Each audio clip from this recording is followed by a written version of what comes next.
bahay. Nagulo sila. Nararamdaman din nilang malakas hangin, no? Hindi sila maalis.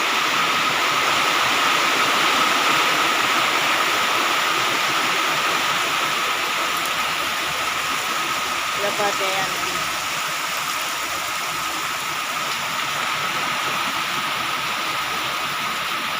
Ito naman yung mga kalapating marami. Ayan, o.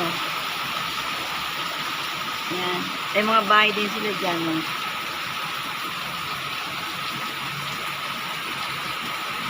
Diyan taas yan.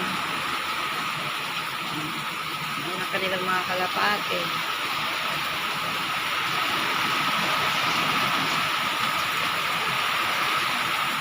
Kinukuberan ta kasi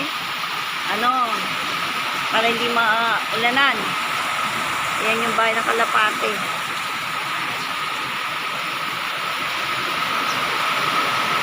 Kinukuberan pa yan. Yan.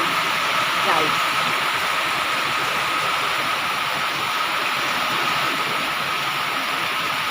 Grabe, lakas ang ulan, no?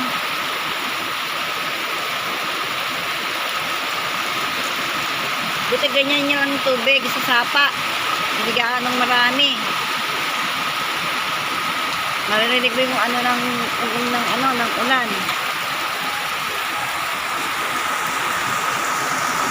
Hello guys, gandang umaga. Good morning. Dito tayo ngayon sa tumitingin tayo ng mga lumilipad na yero sa awa ng Diyos. Isa lang nakita ko. Ayan guys. Yan, good morning bye-bye. Sana matigil na yung Bagyong Usman. Morning.